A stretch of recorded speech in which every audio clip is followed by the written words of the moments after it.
In 2016, California wife and mother Sherry Papini disappeared for 22 days. When she was found, she told authorities a detailed account of being kidnapped and tortured. Years later, in a stunning twist, Papini pled guilty to making false statements about what happened to her, setting off a media firestorm. Now, for the first time, Sherry Papini is telling her side of the story and revealing shocking new information. Sherry Papini, Caught in a Lie, an ID documentary event, Monday, May 26th at 9 on ID. Set your DVR.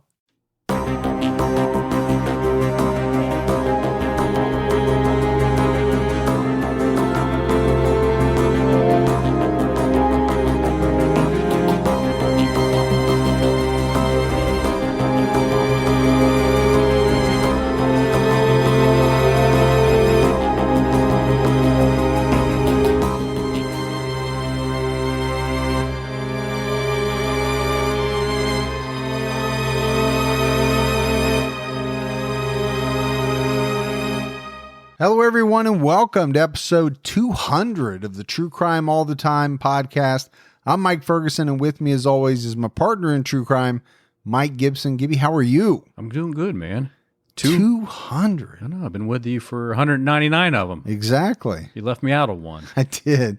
But can you believe it, man? I swear it seems like yesterday that you and I were sitting around sweating, trying to put out the first episode. We were wondering if anyone other than family members would even listen. I was like, I don't even know if family members will listen. Yeah, I wasn't even sure if they would listen. Yeah. The next thing you know, it kind of took off, and we've had so much fun. We really have.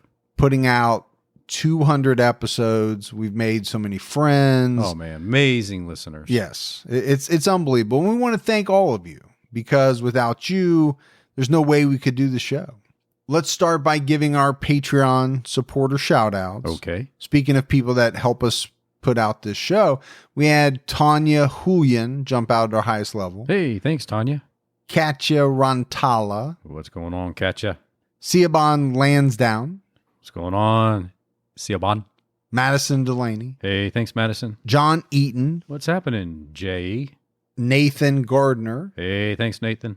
Bunny. She's just hopping around, man. Jessica Wilson. What's going on, Jessica? Heather Hunter jumped out at our highest level. Hey, thank you, HH. Wendy Smith. Hey, Wendy. April. Well, just good old April. Yep. Yeah. Our really good friend Milena Slater's back with us on Patreon. Love that. Thanks, Milena. So hi to her and her mom. We love them both. We do. Kimberly Field. Hey, Kimberly. Maria Gagetti jumped out at our highest level. Gaddy. Nicole Crawford. What's happening, Nicole? Divine Loyalty. Hey, Divine. Megan Raska. What's up, Raska? Elizabeth Lawson. Thank you, Elizabeth. Michael O'Grady. Hey, O'Grady. Harini jumped out at our highest level. Well, I appreciate Harini. Tara Cooper. What's up, Tara? And Donna Dornbos. Well, good old Dormos. So thank you all for that brand new Patreon support. And then if we go back into the vault, Gibbs. Let's go back. This week we selected Natasha Fellows. Well, thank you, Natasha. So we appreciate that. We do. We had some great PayPal donations as well. Mystical Phenomenon. Phenomenon. Okay. Send us a good chunk of money saying, hey, go out, eat dinner, have a good time. Lori Peterson. Hey, Lori. Whitney Roman. What's happening, Whitney? And Jennifer Vaughn sent in a considerable donation as well. So thanks to all of you. Yeah, appreciate that, Jennifer. All right, Gibbs, right now on True Crime All the Time Unsolved, we have a brand new episode out about Josephine McDonald and Wanda Amundsen. We're headed to Australia. Sure are, mate. And this is a very interesting case. But in addition to these two murders, we talk about a lot of murders. Of murders that center around a supposed killer. Yeah. Who targeted elderly women. Sure did. For some period of time. Oh, yeah. And so we'll get into all those details. There's a pretty famous serial killer as a person of interest that we'll talk about. But definitely check that out. All right, buddy. Are you ready to get into this episode of True Crime All the Time? I know I'm excited. I think everybody else is going to be just as excited as we are. For episode 200, we picked Aileen Wuornos, a woman who I have to admit, Gibbs, has fascinated me for a very long time. Now, you and I have profiled many male serial killers over the years on this podcast, but the female serial killer is relatively rare. It is. It's actually very rare. It really is. Wuornos has been called the United States' first female serial killer, and I think that's pretty true if you're looking at modern times after the FBI classification was created. And I think that's also according to the FBI definition of what a serial killer is. Aileen was a woman with a very bizarre childhood who, at an early age, was essentially on her own. She became a sex worker to get by and self-admittedly shot and killed a number of men during the course of her work. There are a great many things that to me are fascinating about Aileen's life, her crimes. She had a childhood in Michigan that you wouldn't wish on anyone. It was pretty messed up. It was, and we'll get into it. She struck out on her own at such an early age that, she didn't have any education. She really didn't have any skills to get by, so she relied on sex work. She fell in love with a woman, and the dynamic between those two is fascinating to me. And then you have the murders she committed, which the state believed were all committed for personal gain and to get back at the men she felt mistreated her over the years. Sure. Aileen admitted to killing 7 men between December of 1989 and November of 1990. But she contended that she was defending herself against Johns who were trying to hurt her. So I say we jump right into background. And I already said it. Aileen's was a strange one that we'll want to spend a little bit of time on. Yeah. Aileen Carol Pittman was born on February 29th, 1956 in Rochester, Michigan, to Leo and Diane Pittman. She had a brother named Keith, who was a year older than her. Aileen was born into a pretty chaotic situation. Her mother, who was 16 when she gave birth to Aileen, left Aileen's father, Leo, a 19-year-old handyman, just months before she was born. So Aileen never knew her father, not one bit. And he wasn't a good guy. Leo Pittman, in fact, was incarcerated at the time Aileen was born. So, Leo's out of the picture. You had Diane at the age of 16 to raise 2 kids. That's a tough ask for many people. Oh, it's a huge ask. I mean, a lot of people have kids early. I think to have one child at 16, it's a daunting task because, at 16, not everybody's ready. Not everybody's mature, right? It's still fairly young, but it happens. But to have 2 kids at the age of 16 and not have the father in the picture, that is a lot. It really is. And I think it was for Diane. She would later state that she just couldn't handle it. And she gave Aileen and Keith over to her parents, Lori and Britta Wuornos, when Aileen was around 4 years old. They legally adopted Aileen and Keith, and essentially Gibbs folded them into their family in Troy, Michigan. Yeah. So what you had was the uncles and aunts becoming like brothers and sisters, right? To Aileen and Keith. Right. They were young. Aileen has stated, and family members have corroborated, that Aileen didn't really fully know the real truth until years later. I think it was somewhere around the age of 10, 11, 12, somewhere around that, when Aileen found out when she heard kids gossiping at school that, okay, these people weren't her sisters and brothers. They were really her aunts and uncles. And it seems to me as though from that point forward, her life began a downward spiral. She began using alcohol and drugs at an early age, but she also began trading sex for money, alcohol, drugs, even cigarettes. Yeah, just for a pack of cigarettes. at a very early age. Yeah. And I think this is extremely important because I'm not 100% sure exactly how it happened, but I don't think there's any doubt. Very early on in life, Aileen Wuornos learned that she could use sexual favors as a way to get what she wanted. Guys were willing to pay whatever she would ask for, right? I need some cigarettes. You give me some cigarettes, I'll give you a little bit of this. Yeah. And they'd say, okay. Most reports claim that both Lori and Britta were alcoholics. He was an engineer at the Ford Motor Company in the Detroit area, and the family lived in the city of Troy, Michigan. And I read Gibbs where a lot of people said that Eileen's grandfather looked very much like the comedian Jackie Gleason. Oh, really? Who starred on The Honeymooners. Yeah. So he must have been a big guy because Jackie Gleason was a pretty big guy even Back then. during The Honeymooners. He got much bigger later on. But Smokey and the Bandit. Smokey and the Bandit. Yeah. But it does seem as though there was a great deal of abuse in that household. Family members have accused Lori of being physically and sexually abusive, and Britta is being emotionally abusive. And Aileen made a number of statements during her life that her grandfather, Lori, sexually molested her. It's a strange name for a guy. Yeah, it is. It is. I don't hear it very often. Yeah. It's spelled a little differently. There's Right. no E on the end of it like you see with a lot of women named Lori, or the Lori. Right. This is Lauri. It's definitely different. But I think, this is extremely important, right? If this happened, now this is what Aileen claims happened.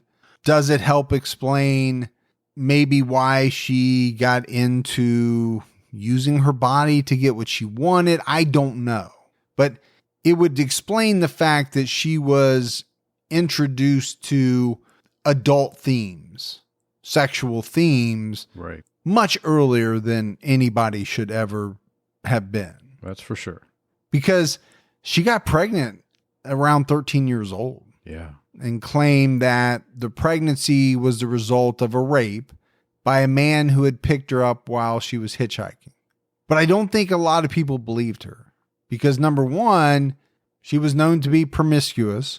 Yeah, and I think that haunts her throughout the rest of her life, people not believing some of the things that she says. If that's what really happened and people didn't believe her, that had to be really tough. I don't know the truth. I think there are a lot of people that do not believe it happened that way. It happened through, some of the risky behavior maybe that she was into at a very early age.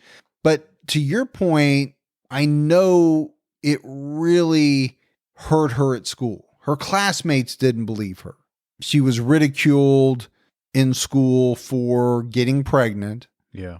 They didn't accept her explanation as to how it happened. Her grandparents placed her in a home for unwed mothers. And after she delivered a baby boy, he was immediately put up for adoption. And when I went to school, and I know you're going to say, oh, yeah, it was back in the day. And It was back in the day. Yeah, it certainly was, yeah. But that's the same thing. You'd hear about a girl that got pregnant, and you just wouldn't see her at school anymore. I don't know if that's because they sent her off or she, would do more of a homeschooling thing, but you just didn't see her after you would hear these rumors that, such and such was pregnant now. So maybe that was the thing to do, was to send them off to. Well, I think it was. Yeah. I think those type of early pregnancies back then were viewed as socially unacceptable. And I think, if you look at her grandparents, they must have thought that as well because they said, you know what? We're sending you to a home. You're not going to stay in school while you're pregnant. You can go back after you deliver this baby. Yeah. And I know that's changed because I remember when my daughter went to school, she'd come home and say, oh, you won't believe who's pregnant. Oh, I hear it all the time from my daughters. Yeah. And I still think it's very young when I Sure. hear about it, but I don't think oh my gosh, this person needs to be shipped off to a special home. Right. They shouldn't be, congregating with the other Yeah, students. exactly. I don't think of it that way. Of course, you never hear about the guy, right? He's never going to show because he's not the one pregnant. Right. And it's a double standard. It certainly is. That has existed throughout time. Yeah. The girls, they always seem to have been looked down upon when something like that happens. Right. It's really a very bad double standard that's existed for a long time. Gibbs, you and I both know it takes two people. Absolutely. And whether you mean for it to happen or not, it still takes two people. You're still a participant in that action, and unfortunately, the girl takes all the ridicule. Yeah, it's not right. Aileen dropped out of school during her freshman year, and by this time, her grandmother had passed away, and her grandfather essentially just kicked her out of the house at the age of 15. Just said, "Hey, I can't deal with you. I don't want you here anymore." What is a 15-year-old girl supposed to do without a home? You know what? That's rough. It's rough to be homeless at 15. I mean, you're on the streets. You're going to have to figure out, how are you going to eat every day? How are you going to find a place to sleep every day? Well, for Aileen, she slept in abandoned cars. I think she tried to stay with friends as much as she could, but I don't know that she had many friends. If she could find a vacant building or a home that was open, she'd sleep there. But it seems through the research that probably more often than not, she slept in the woods. Yeah. I know she liked the woods around some gravel pits that she would stay in, which is a dangerous place to stay. It really is for a 15-year-old. And when I lived in Detroit, like I mentioned I lived one town over from where Aileen Wuornos grew up. Now, you and I complain about the winters here in Ohio, and Michigan is just one state north of us, right? It's a 4-hour drive to get to Michigan, but there is something about that air coming off the lake that just makes it brutally cold up there sometimes. I can't imagine a 15-year-old girl trying to make it on her own out in the woods, and especially through those brutal winters. You got to find a way to stay warm. And I want to take a minute to talk about the parallels between Aileen and the father she never knew and the mother who abandoned her, because I think they're striking. Her father was abandoned by his parents when he was 5 months old to be raised by his grandmother. So there's a parallel there. Sure. He was later convicted of raping a 7-year-old girl and hanged himself in prison. And like her mother, Aileen became pregnant at a young age. She claims she was molested by her grandfather. Her father was a molester. There's just a number of very interesting parallels between Aileen and her parents. Well, everything that happened to her parents definitely had an impact on Aileen's life. Not to have her parents around, not to have that type of structure. And to be shipped off to live with a grandfather who she says sexually molested her. All of these things obviously factor into her childhood. Right. Just to find herself out on the street at the end of the day. At some point in the mid-70s, Aileen figured out that she needed to head to warmer climates. Right? If you're on your own and you're essentially roughing it out in the woods, do you want to live in Michigan or do you want to live down south? I'm headed south, man. I'm not going through those brutal Michigan winters. No. So she started hitchhiking, and it took her all over the country. The thing about Aileen was she really got into using aliases, and we'll talk more about them later on in the episode. Some of the aliases she used were established from personal documents stolen from her family members. She eventually settled in Florida. And in May of 1976, Aileen married a much older man named Louis Fell. I think Aileen was around 20 at the time. I believe this guy was maybe in his late 60s, maybe even 70. The marriage must not have been too good, though, because by July it had ended. So we're talking about a couple of months. Right. That's usually a sign that you rushed into something, you didn't know who you were marrying, and one or both of you jacked it completely up. Now, Aileen would later claim that it ended because Fell was violent to her. He would beat her with his cane. But in divorce documents, he claimed that Wuornos, quote, has a violent and ungovernable temper and threatened to do bodily harm against him.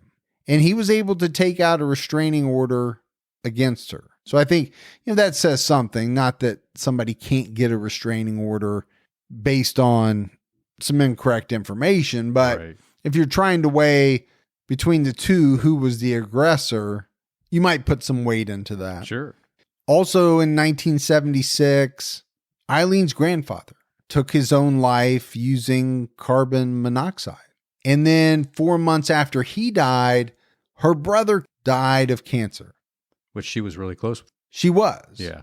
She wasn't close with her grandfather, but she was really close, at least when they were younger. I don't know if they maintained that relationship when she started to get nomadic and kind of hitchhiking around the country.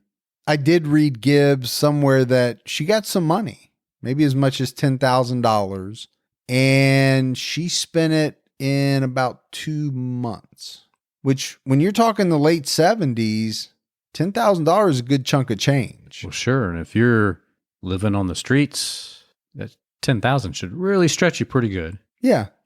Unless you blow it within 2 months. Exactly. In Florida, Aileen made her money through the sex trade. And we talked about it. She never made it past the 9th grade. So she had very little education, most likely had very little in the way of life skills. What she did have was a knack for getting by any way she could. And I think for the majority of her life, she got by, got what she needed by selling her body. She also racked up quite a record over the years, which included a number of crimes, but certainly not murder, right? Most of her crimes were pretty petty, small-time things. They were crimes, but she wasn't out killing people. Of course, she had a number of charges for prostitution. She stole. She wrote bad checks. She was charged with assault and disorderly conduct. Again, these, forgery and writing bad checks and petty theft, those are the things that you see from someone that is barely scraping by. Trying to survive. Trying to survive. I'm not saying it's right, but you can see where she's having to do all of these things to get by. For her, it's low risk. Well, and I also think it's risk reward. Sure. Yeah. Okay. They catch me. I do what? X number of days in jail. Hell, I got a place to sleep. Going to feed me. They're going to feed me. I might be even to shower. The most serious thing on her record leading up to her murders was a 1981 robbery of a convenience store. And the story behind this is very interesting. Aileen would have been 24, 25 years old at the time. She was living with her 24-year-old boyfriend. They got into a massive fight one day after she took a bunch of pills and drank a case of beer. Imagine that. Getting a fight after having a case of beer and some pills, huh? I'm trying to picture her swallowing a bunch of pills and then washing it down with a case of beer. It's a lot of beer, man. Aileen Wuornos was not a big person. No. I want to say she was 5'4", 5'5". She didn't weigh a lot. No. If I drank a case of beer right this second with you, you literally could not get me up the stairs. No, you'd be out probably after 8 beers. I don't even know if I could drink 8 beers at this point. That is a lot. Who knows what pills she took?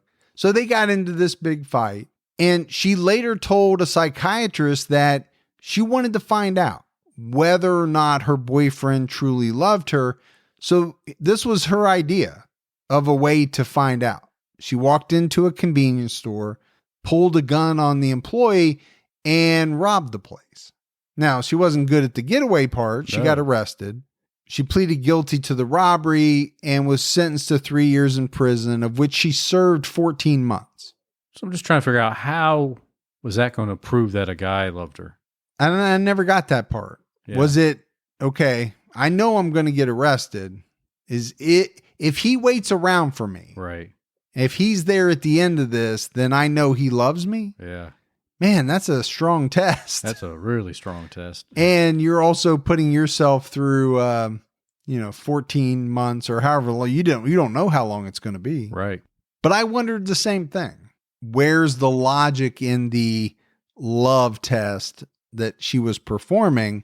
I couldn't quite come to it. No, this wasn't the George Costanza, my girlfriend's in prison thing. No. But maybe you're also not thinking as clearly as you'd like to be when you downed a bunch of pills and drank a case of beer. Well, that's true. Probably not making the best judgment decisions at that point.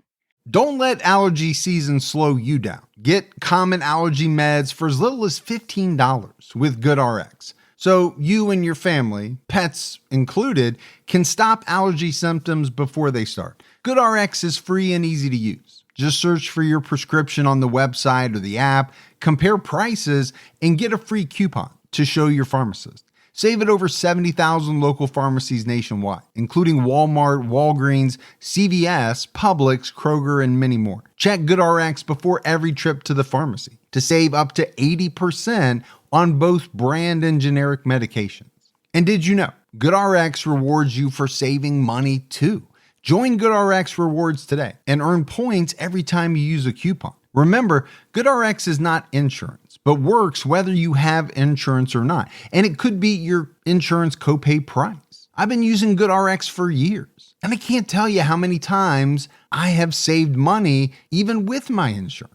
Stop allergies before they start and save big on allergy medications this season with GoodRx. Go to goodrx.com/TCAT. That's goodrx.com/TCATT. You know, once the temps start rising, I realized I was back in the same worn out rotation. Same tank, same shorts, same everything. So I gave my daily uniform an upgrade with Quince. Their pieces are easy, elevated, and somehow make me feel more put together without even trying. Like their 100% European linen shorts and dresses from $30. Luxe swimwear, Italian leather platform sandals, and so much more. The best part, everything with Quince is priced 50 to 80% less than what you'd find at similar brands. By working directly with top artisans and cutting out the middleman, Quince gives you luxury without the markup. And Quince only works with factories that use safe, ethical, and responsible manufacturing practices and premium fabrics and finishes. I'm getting ready to stock up on shorts for summer from Quince, and I know they're going to be amazing because everything I've ordered has been of the highest quality, and the prices are amazing. Treat your closet to a little summer glow up with Quince. Go to quince.com/TCAT for free shipping on your order and 365-day returns. That's QUINCE.com/TCATT to get free shipping and 365-day returns. Quince.com/TCAT. The Orlando Sentinel reported that Aileen also told the psychiatrist that she had been raped 10 to 12 times while hitchhiking. She had used marijuana, uppers, downers, LSD, mescaline, cocaine, and PCP. What? No heroin? I guess not. She didn't list that one. She also said she had suffered blackouts from the age of 19, and she had tried to take her life 6 times. Once in 1978, shooting herself in the stomach, which I think is a very strange way to try to end your life. Most people don't do it that way. No. Because that's an agonizing death. If it were to come to that, it means you're going to bleed out over some period of time. I think you just pull that gun up about 8 inches higher and put it right over the heart, right? Well, and not to get macabre about it, but for the most part, when people take their lives with a gun, they're aiming much higher. Yeah, under the chin, in the mouth. And it's an instant type of situation. Sure. So hopefully, Gibbs, we've been able to paint a picture of Aileen Wuornos. And obviously, it's not really a good one. even if everything she has said is not true, I don't think there's any doubt she had an extremely rough childhood. If everything is true, she kind of had a nightmarish childhood, Right. which included sexual abuse, and that probably shaped her thoughts and things on sex for years to come. I think that's the danger, right? There's danger in sexual abuse for sure. I mean, that's obvious. Right. There's also danger in being introduced to sex at a very early age, whether it's criminal or not. I mean, like, two kids playing around, Right. there's a danger there because you lose some of the inhibitions that are naturally there, I think, for kids. And to me, it just kind of all piled on top of each other for Aileen Wuornos. Yeah, and I think she also learned very quickly that this is something that boys, men wanted, and she knew she could get paid for it. Yeah, I think she figured out that it was a way that she could get by. Yeah. She wasn't going to become a millionaire, but she could squeak by. She could survive. Sure. Yeah. On her own using what she had. And like you said, men were willing to give her money. I mean, there's a reason why it's the oldest profession in the world, right? It sells. It sells itself. Because men are horny scumbags? To some degree. To some degree. I think you'd have to say that some of these guys were. Right. Especially any of these guys that were messing around with Aileen Wuornos at age 11. Oh, for sure. 12. Yeah. And I didn't get into exactly who it all was, but those are scumbags. Yeah. Now, some of those were probably also kids. Oh, for sure. Yeah, there were a lot of kids that she had sex with. Yeah. There were. But I think there were some non-kids. Right. And then you get into an area where that's just plain sick. Right. For me, the bottom line is that, depending on what you believe regarding her childhood, it had to have been something that scarred her. Maybe you could use the word desensitized. I think that's a good word. I just think it hurt her in a lot of ways. Yeah. Down the road. Hurt her back then, but it also hurt her for what was to come as an adult. And the way that she was going to see things and the way that she was going to think about things.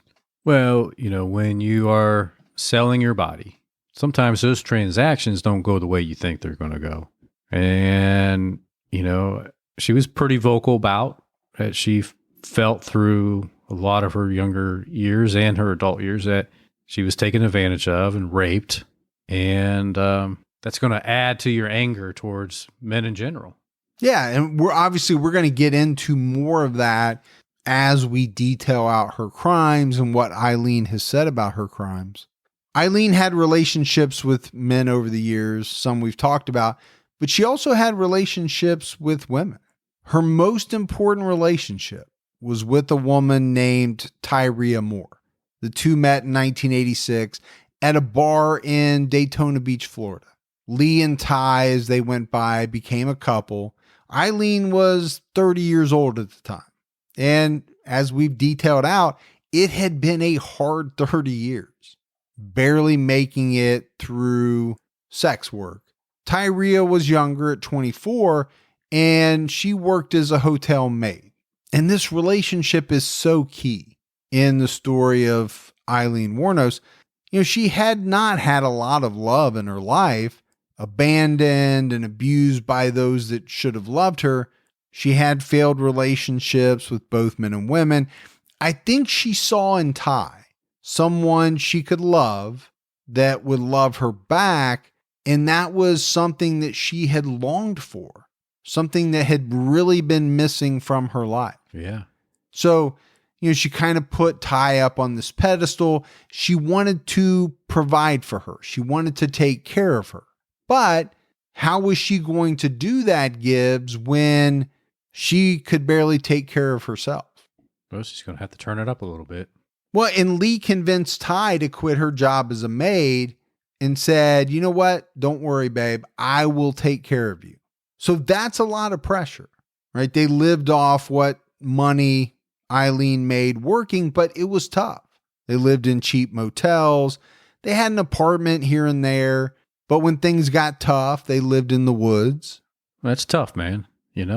Not to be able to stay within the hotel or apartment, that you're going back to the woods again, Well, I think very tough for Aileen because she's desperate to hold on to this relationship with Ty.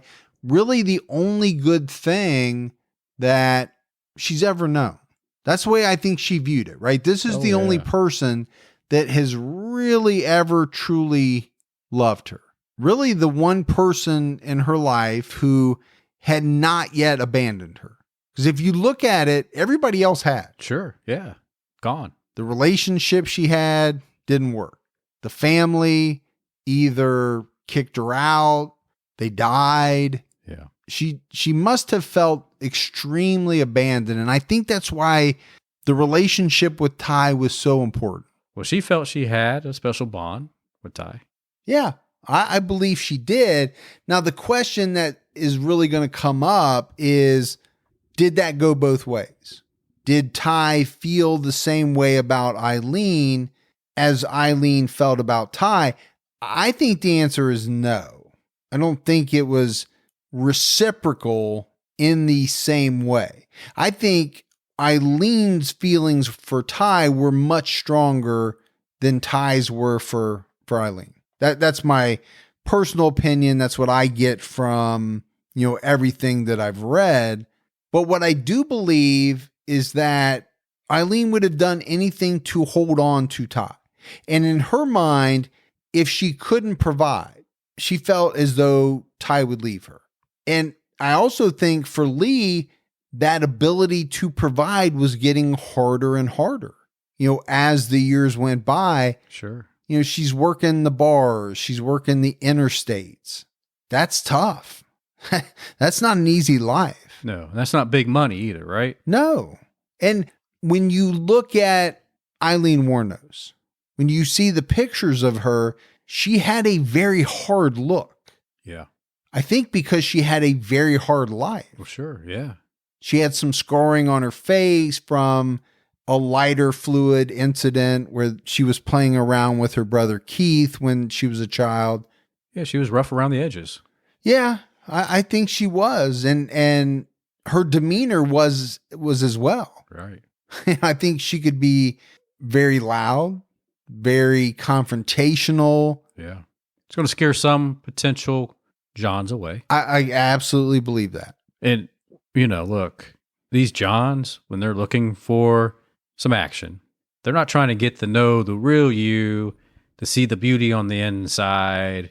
No. Oh, there's no time for that. No, they're wanting one thing only, and that's it. Yeah. I wish it didn't sound like it was coming from a place of such knowledge, but Well, I have to assume that you're correct there. make your assumptions. It's okay. So bottom line, Gibbs, I really feel as though as the years went on, because they were together for about 4 years. Yeah. I think Aileen Wuornos got more and more desperate with each passing year, that Ty was going to leave her. Right. She needed to do something to ensure that didn't happen. Aileen committed her first murder in December of 1989. 51-year-old Richard Mallory owned an electronics repair shop in Clearwater, Florida.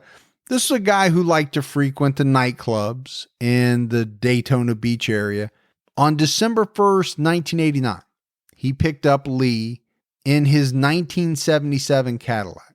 But something went terribly wrong, and Wuornos ended up shooting Mallory multiple times with her .22 caliber pistol that she always kept on her.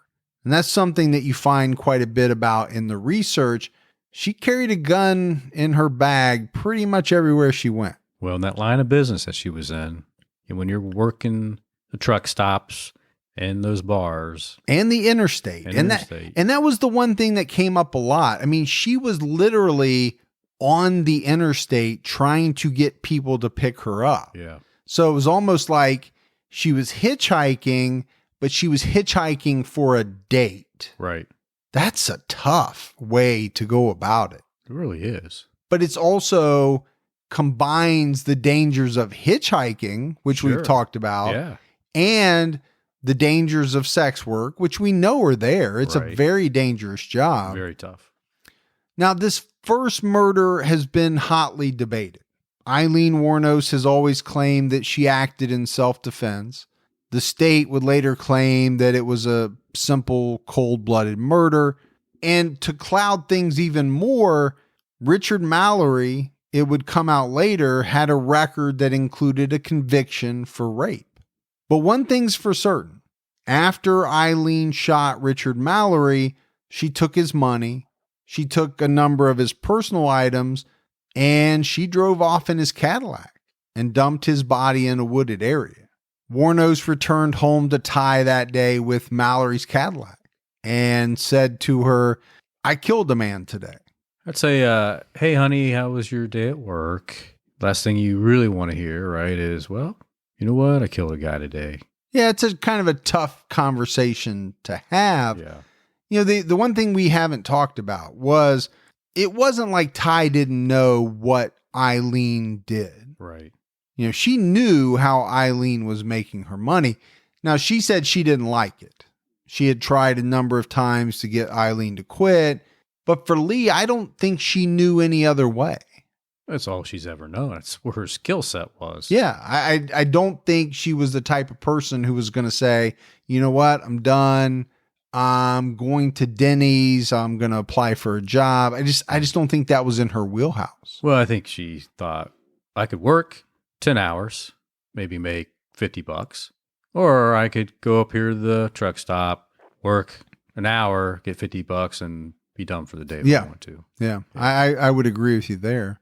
So now not only does Ty know how Aileen makes her money, which she's known for a long time, she's now privy to the fact that Aileen has committed a murder. Now, again, Lee would say it was self-defense. This guy came after me. I had no choice. He was going to rape me. He was going to hurt me. I see where you can take this very first killing, and you could make that argument that somebody has picked you up and then, you know, got violent, right? Didn't want to pay, something went wrong. Right. Now, when it happens 6 more times, as we're going to find out, that's where it becomes very, very hard to believe. Yeah, it definitely waters that story down. Yes. Mallory's car was found a few days later, abandoned near Ormond Beach, Florida.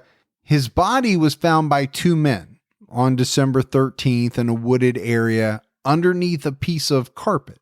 And this was a couple of weeks later, right? So by this time, his body was pretty badly decomposed, but police were able to lift fingerprints and determine that the body was Richard Mallory. He had died from .22 caliber gunshots to the chest, but really Gibbs, police had no leads on who killed Richard Mallory. They didn't have a clue. While they were investigating, Aileen and Ty were pawning the items that Aileen had taken from Richard Mallory, and they were using that money to live. The high life. Well, what they consider the high life. Which is probably buying a 6-pack of High Life. There you go. Maybe. Yeah. I don't know. But I will say this. You know, to me, this murder of Richard Mallory is extremely important. Yes, you can debate Aileen's claim of self-defense, but it sure doesn't look good, right? When you dump this person's body, you take this person's car, and you steal everything that the man has on him. And then you go around town pawning all the items. Yeah, and if you were assaulted the way that you said you were, then you would think that that would be easily seen and understood by anybody investigating that. If you came forward and said, this is what happened, self-defense. Would it? I think it's a question that has to be asked because Aileen Wuornos had a pretty lengthy record. Well, that's true. And she would have had to have said that, you know, this shooting occurred in the commission of a sex for money transaction. Right. So I don't know if it's as easy as a mugger comes up on you in the park and you're carrying and you shoot this person in self-defense. Right. I don't think it's that easy. You're right. It's not. Now, I'm not giving her an excuse for why she didn't do it. No. She could have done it that way and taken her chances on how it played out. But if it happened the way she said it happened, then maybe she was just like, what am I going to do? I can't go to the police with this anyway. I might as well dump his body and take all of his shit. Well, let me dump his body and got to do something with this stuff. Why not make some money off of it? Because I still need to eat, and he never did pay me for what he should have. I think there's a number of ways to look at it. But for me, it's the timing, right? Richard Mallory is killed in December of 1989, and Wuornos doesn't commit her next murder until May of 1990. Why? That's the question that kept running through my mind. Was it because she hadn't planned on killing Richard Mallory, but when it happened, she realized that, you know what? This was a pretty easy way to get money. We talked about it. She's desperately trying to hold on to Ty. Sure. And to do that, she needs to provide for her. I think it's an interesting talking point because in 1990, she killed 6 men. So however the murder of Richard Mallory happened, I almost view it as she got a little taste of it. She got a taste of not only the killing and how easy maybe it was for her, but also what she could gain monetarily by going this route. In May of 1990, 43-year-old father of 3, David Spears, picked up Aileen Wuornos and became her next victim. She shot Spears 6 times with her .22 caliber pistol. His truck was found abandoned on May 25th, but his body was not found until June 1st. Gibbs, the same day his 18-year-old daughter was set to graduate from high school. The body of David Spears was found nude in the woods about 40 miles north of Tampa. I know it's a .22, but 6 shots seems like a lot. So it kind of makes me feel like there was definitely some rage behind that. Yeah, I see where you're going there. And I think the prosecution later is going to make a similar argument. Right? This was a woman who hated men, hated what they had done to her in the past, her whole life. Right. And so she was getting back at them. So there's rage there. Sure. And then she's also taking all their stuff. So she's profiting at the same time. Right. We'll get into that more in episode 2, but that's going to be one of their main contentions.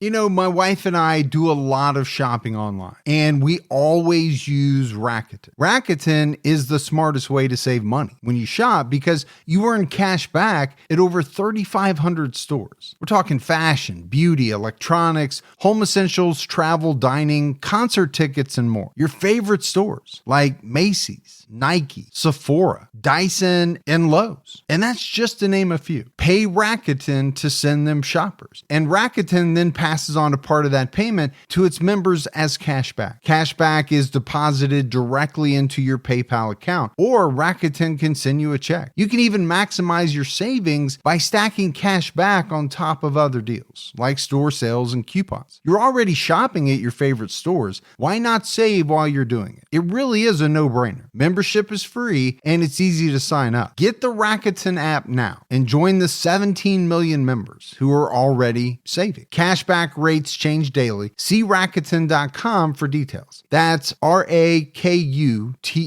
Your cash back really adds up. Hey folks, see if you've ever had this problem. You're trying to eat a little healthier, but you're in the grocery store aisle, you're looking at packaging, nutrition labels, and they're so confusing, you don't know what's good for you and what's not.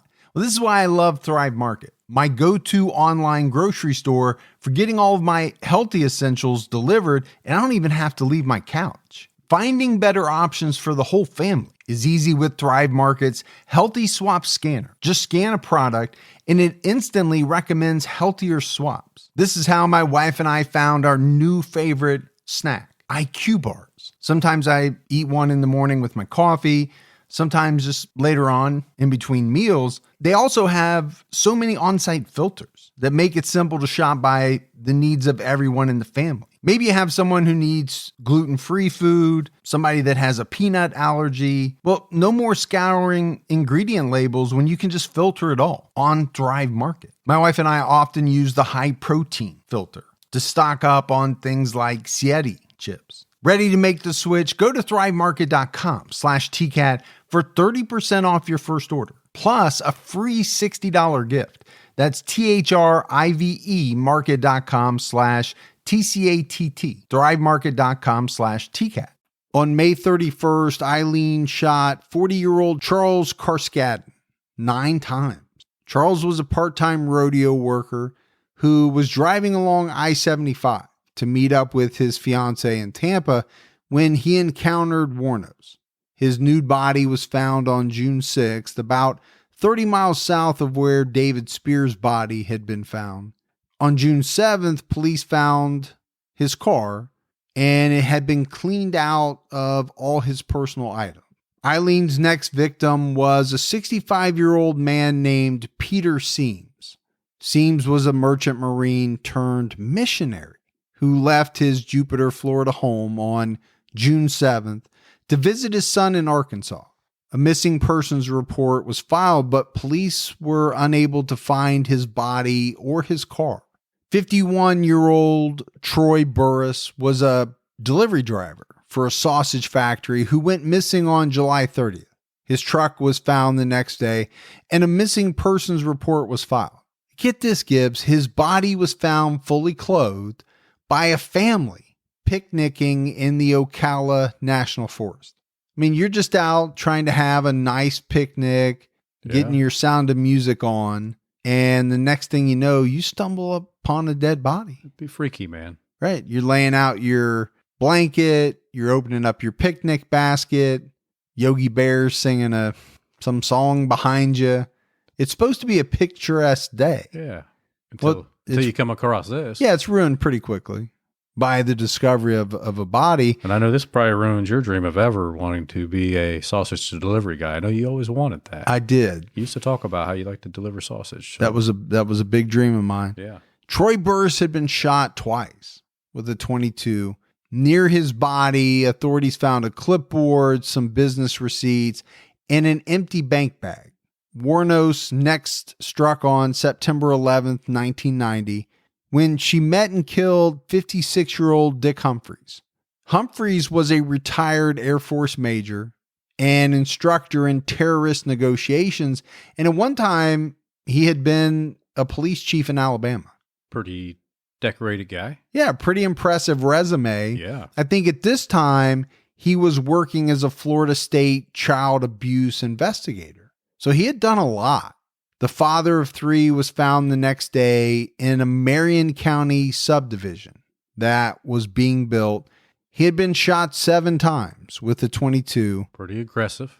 Still aggressive, right? When he was found, he was dressed, but his pockets were turned inside out. Authorities found his car about a week later with the license plates removed, but it took them about a month to trace the car to Humphreys, and it was around the time that they found out it was his that they found some of his personal belongings in Lake County, about 70 miles away. Aileen's 7th and last victim was a 60-year-old man named Walter Antonio. He was a Brevard County Reserve deputy and a truck driver who was driving to Alabama to search for a job. His nude body was found in Dixie County on November 18th. He had been shot 3 times. One shot was to the back of his head. His car was found in Brevard County, and it was determined that several items were missing. But the most important item was a gold ring that his fiancée had recently given him. So these last couple victims were actually previous law enforcement. So they had that knowledge base. So she was pretty good at surprise.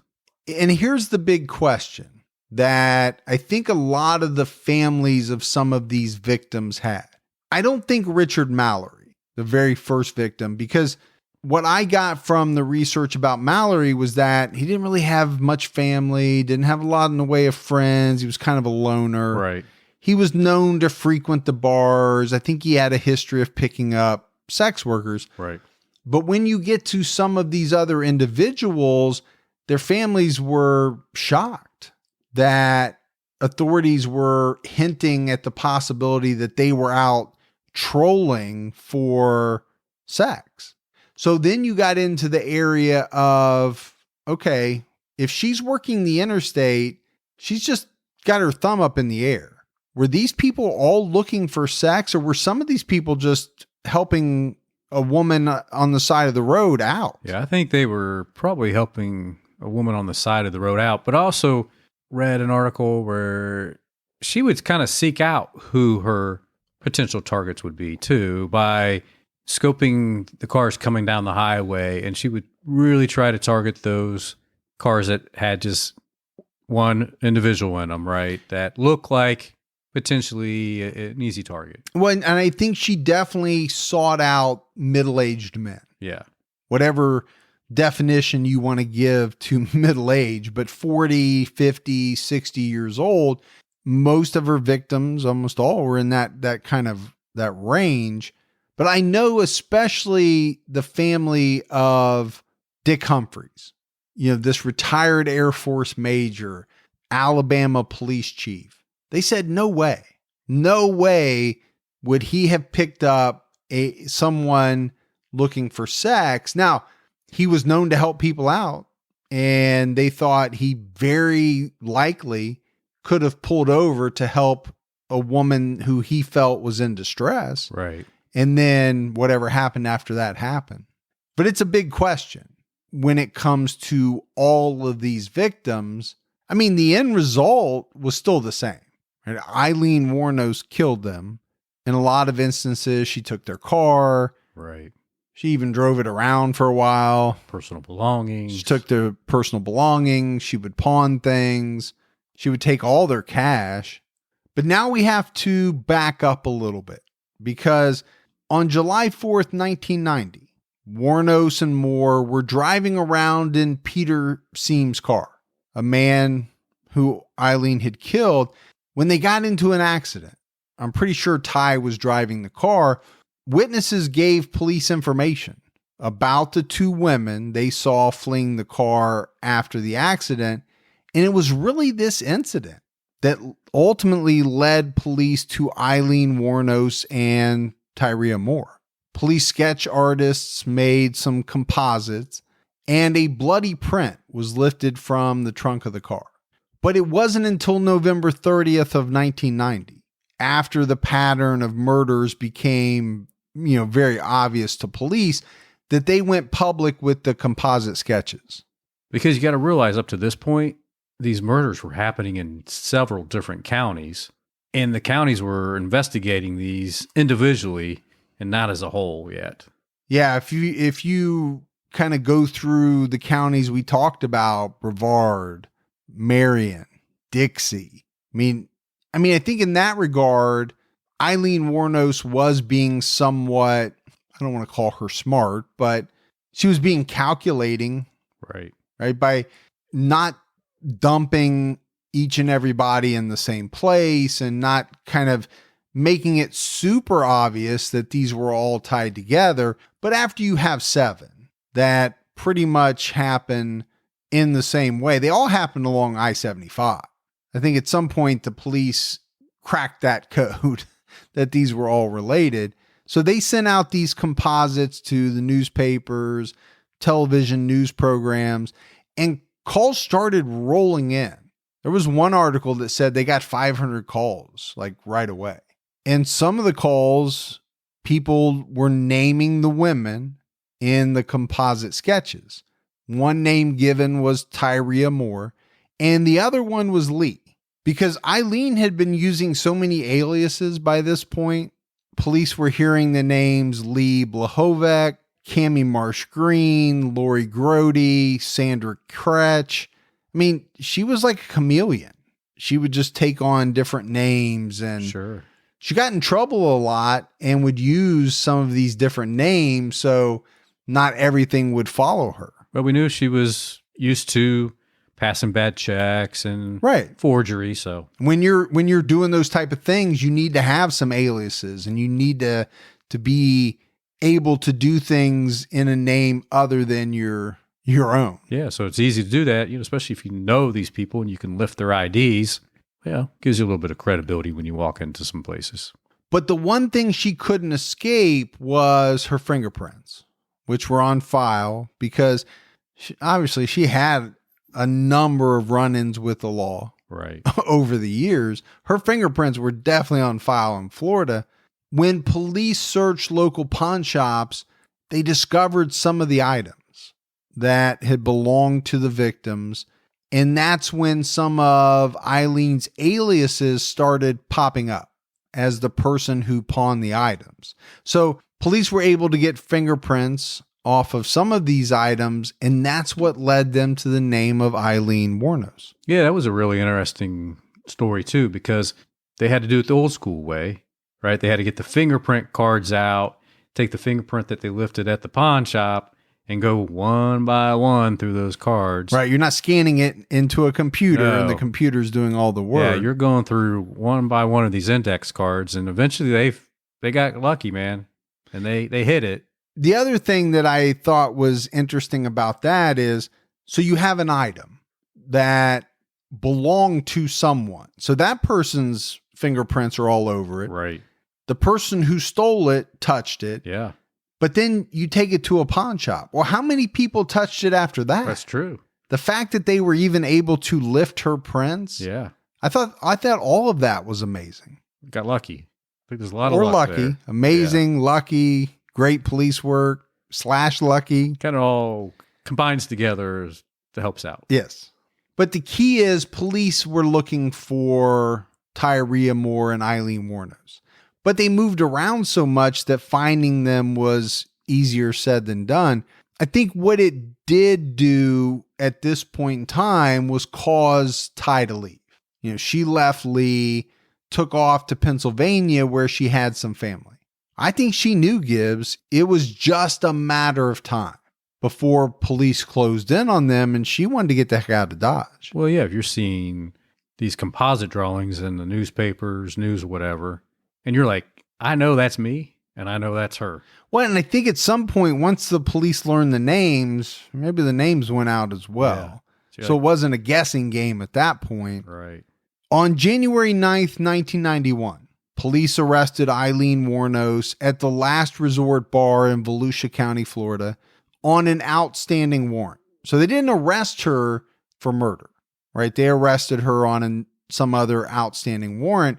And over the years, Gibbs, this place has become somewhat of a tourist attraction. I don't know if it's still there or not, but people would come from all over to see the place where police nabbed the infamous Aileen Wuornos. Yeah, looks to me like just a small hole in the wall type of bar. Yeah, I think it was kind of a biker bar back then. I don't Yeah. know what it is today, but you can watch the arrest video. You can see all that, and it's kind of interesting. If you're into that, you maybe want to go there and say, oh, that's where she was standing, walking back and forth by the pool table, and there she is when she was outside the place. well, if you're a fan of true crime Yeah. and you knew for a fact you were, 10 minutes away from this bar, would you not stop and just Of kind course of you would. check it out so Yeah. that you could later tell people, oh yeah, I went to that bar? Yeah. You probably ride your motorcycle over there. I would. Yeah. I want to sit in the booth where Aileen Wuornos sat.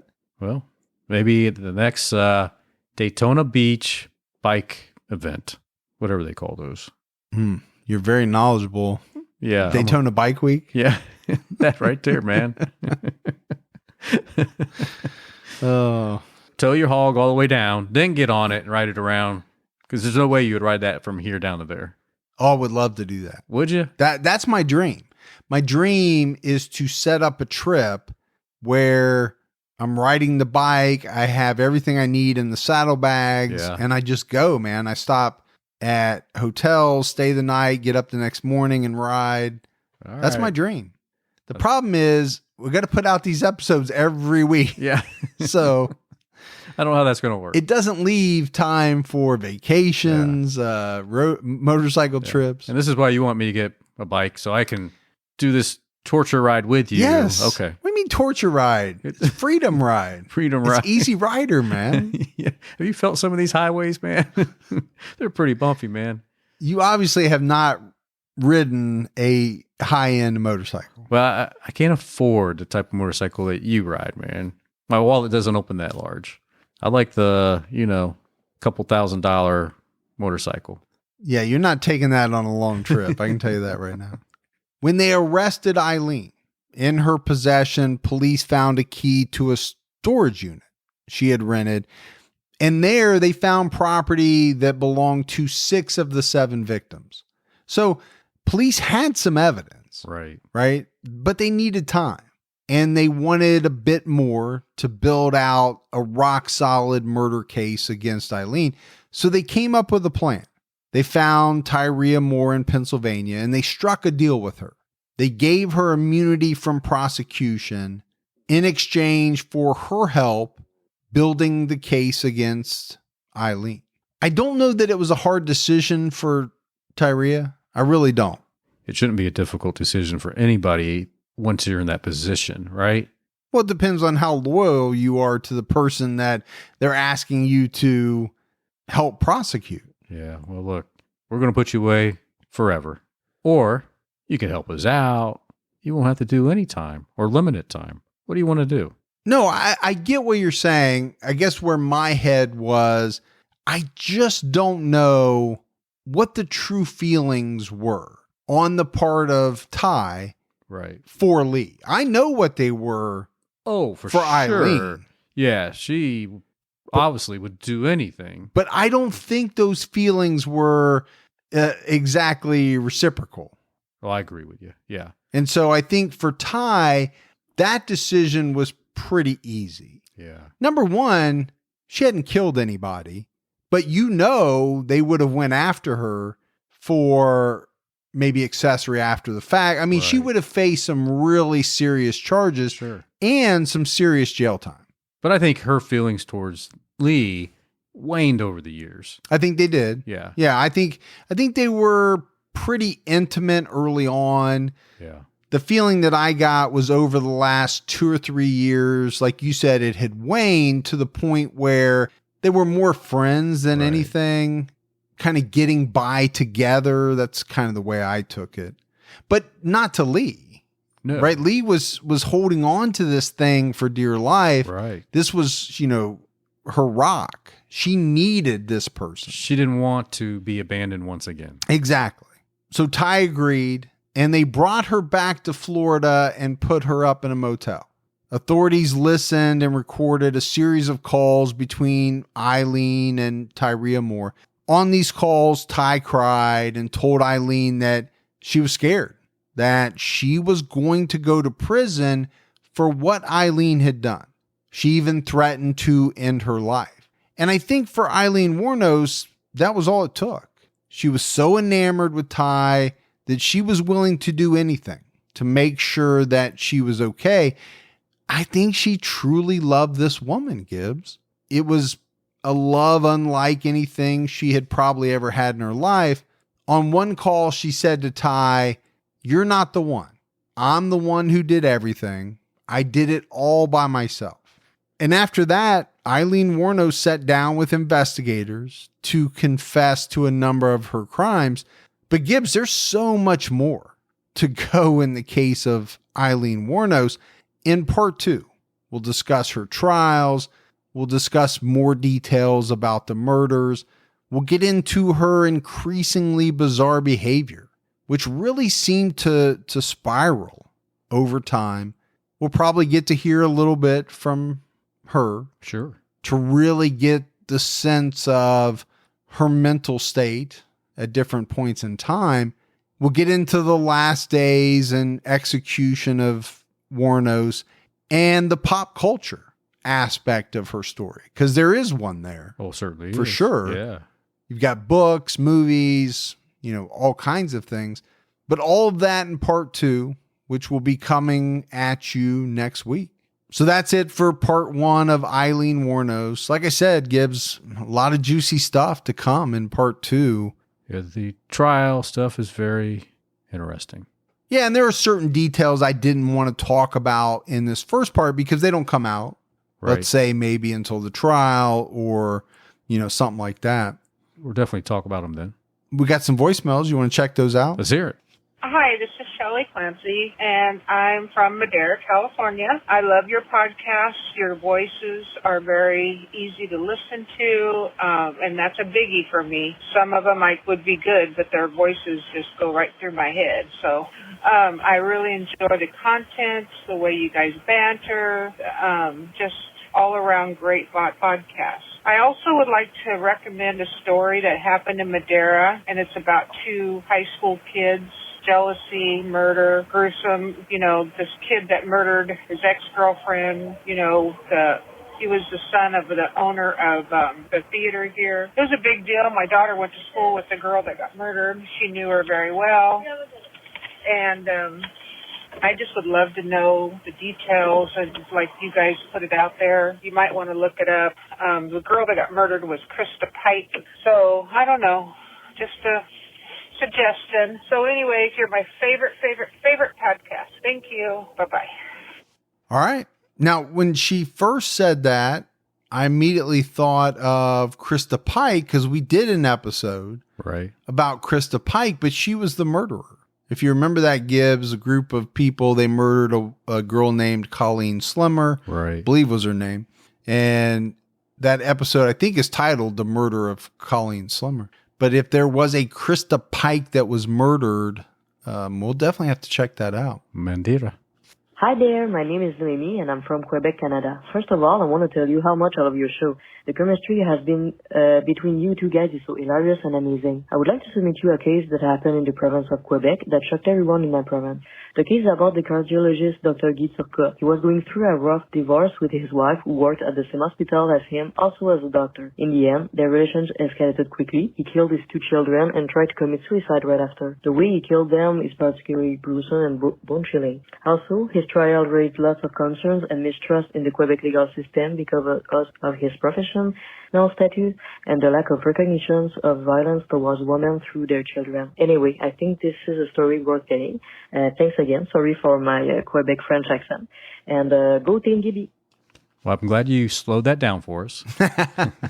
So, I mean, one of the things, I don't know if everybody knows this, but for the sake of time, I cut out like all the pauses in the voicemails. Yeah. So sometimes they sound faster than what they really are just because there's no pauses. I don't speed up the words, but that one did seem very fast. It did. I don't know if it's the French Canadian accent, which I really dig, by the way. Right, I know you do. Or I don't know what it was, but it did sound very fast. Did. But I did not speed that up. But very, very detailed. Yeah.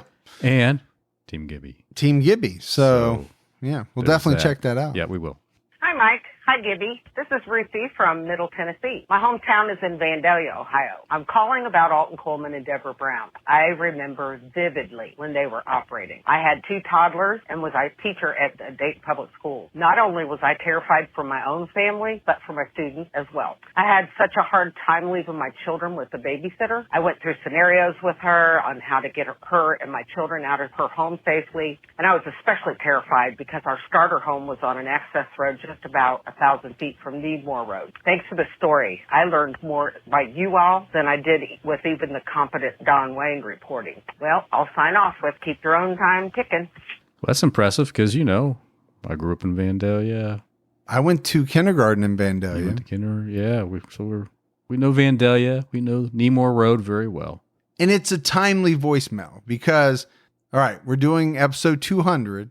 She's talking about episode 1. Yeah. And then when you throw Don Wayne in there, it's like, he was kind of a Dayton newscasting legend. It's like Walter Cronkite. Yeah. Mm-hmm. You want to take that back, but I'm not going to let you. Yeah. For 200, that's got to stay in. It's there, man, isn't it? What was his name? Yeah. Good old Walter. Walter what? Cronkite. You said it wrong again. That time you just put 2 R's in. The first time you just put the R's in the wrong place, I think. Yeah. So anyway. What's his last name? Just good old Walter. He's missed. Yeah, he's missed. Yeah. Oh, he's not happy either about the way you butchered his name. No, I would not be either. I'm sure. But, that's me.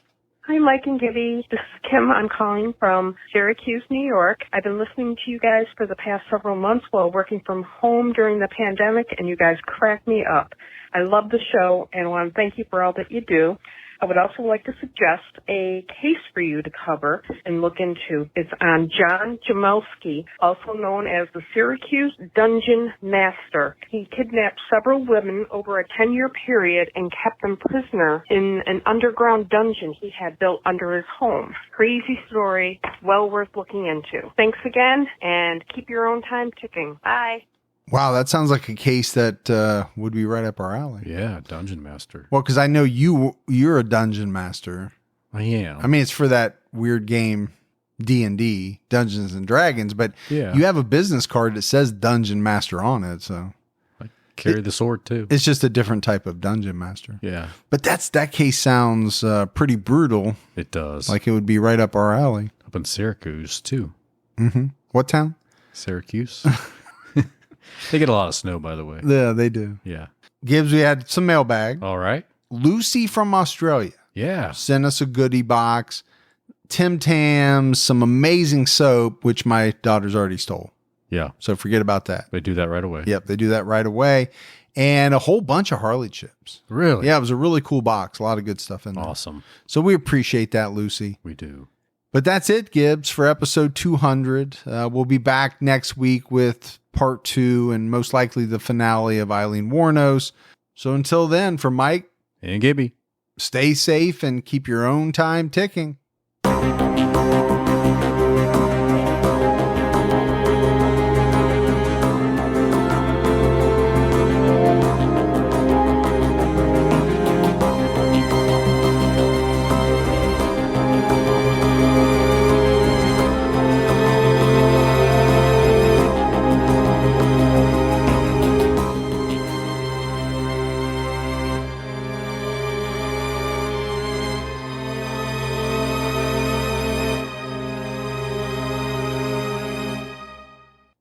Inspired by the hit Wondery podcast Against the Odds comes the gripping guidebook, How to Survive Against the Odds, Tales and Tips for Animal Attacks and Natural Disasters. This might just be the most important book you'll ever read.